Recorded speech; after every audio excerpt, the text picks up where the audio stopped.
Shalom.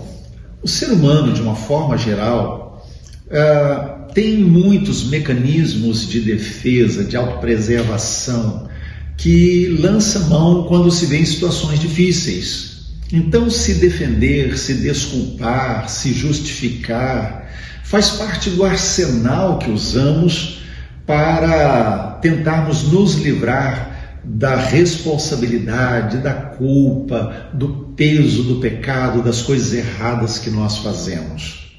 E um dos artifícios usados para isso é a comparação. Ou seja, nós comparamos a nossa vida com a vida de outras pessoas que estão em pior situação, e então, se a outra pessoa está mal, é porque nós estamos bem. Então nos sentimos até aliviados quando aquela pessoa que não busca Deus passa por lutas, porque nós que buscamos a Deus não estamos passando por lutas.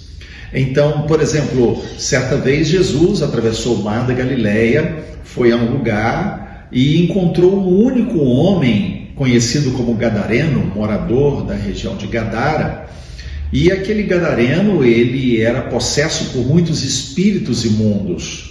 E aí, quando Jesus chegou naquele lugar, viu o homem que ficava preso em correntes junto aos sepulcros, num cemitério, mas nada prendia ele, porque na verdade prendiam e ele se soltava.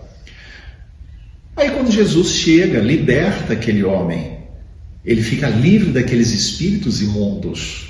Mas o povo da cidade vai a Jesus e diz: olha, Jesus, nós não queremos você aqui. Mesmo Jesus tendo feito um milagre tão grande, eles preferem que Jesus não permaneça. Por quê? Porque Jesus tirou o elemento comparação.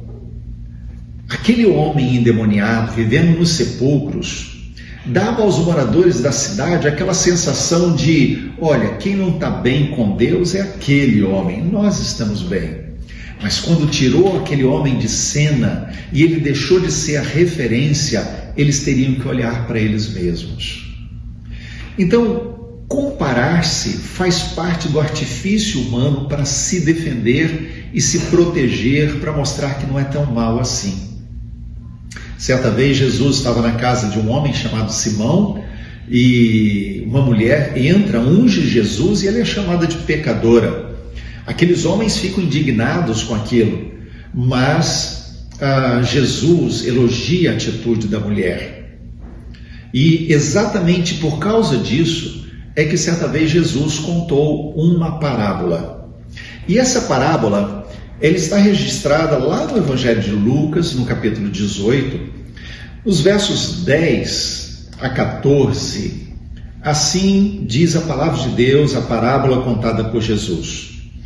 2 homens subiram ao templo com o propósito de orar, um fariseu e o outro publicano. O fariseu, posto em pé, orava de si para si mesmo dessa forma: ó Deus, graças te dou, porque não sou como os demais homens, roubadores, injustos e adúlteros, nem ainda como este publicano.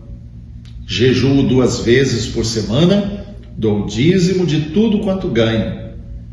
O publicano, estando em pé, longe, não ousava nem ainda levantar os olhos ao céu, mas batia no peito dizendo: ó Deus, sê propício a mim, pecador. Digo-vos que este desceu justificado para sua casa e não aquele, porque todo que se exalta será humilhado, mas o que se humilha será exaltado. Veja que aquele fariseu, ele era um homem religioso. Ele era com certeza admirado pelo povo, porque ele era zeloso da lei. No entanto, quando ele está no templo para oração, ele faz comparações.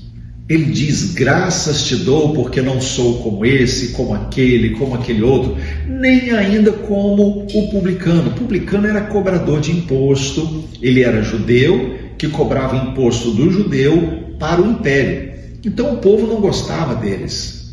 Então eles muitas vezes eram referência de pessoas ruins, de mau caráter. E aí o fariseu está lá orando, E ele diz então: graças te dou, ó Deus, porque eu não sou nem ainda como esse publicano. Mas o publicano não faz comparação nenhuma. Enquanto o fariseu orava de si para si, ou seja, não orava para Deus, orava para si mesmo, aquela oração que ele fazia para a própria mente.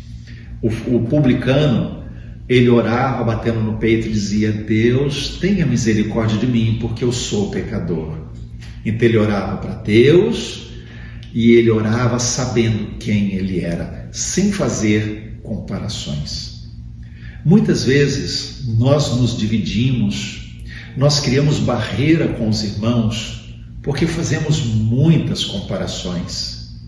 Nos dividimos por coisas miúdas, pouca coisa. Nos magoamos uns aos outros, nos ferimos uns aos outros por pequenas coisas, porque ficamos comparando e nos julgamos melhores que os outros.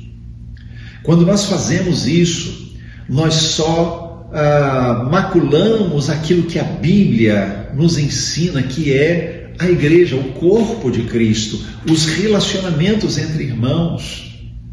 É por isso que Paulo, escrevendo a sua segunda carta a Timóteo, no capítulo 2, ele diz assim: eu sofro por amor dos escolhidos, para que também eles, os escolhidos, alcancem a salvação que está em Cristo Jesus. Ou seja, Paulo está dizendo: eu sofro pelos outros.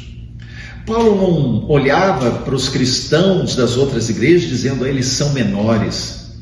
Ele não olhava para os irmãos e dizia: eles são menos. Não, ele dizia: eu estou disposto e eu sofro por causa deles, para que eles sejam abençoados. Por isso, não use comparações. Na verdade, todos nós precisamos da graça de Deus. Todos nós somos igualmente pecadores. Não existe aquele que cometeu mais pecado, aquele que cometeu menos pecado. Todos somos pecadores. E pelo fato de sermos pecadores, todos merecemos a condenação. Se não somos condenados, é por causa da graça de Jesus. Então, não use comparações. Pare de comparar. Use a sua vida, os seus talentos, seu conhecimento, use aquilo que Deus te deu para abençoar o outro, porque assim como você, ele também precisa da graça, graça que vem diretamente de Deus, mas também daquela graça que Deus manifesta através da vida do irmão, um abençoando o outro.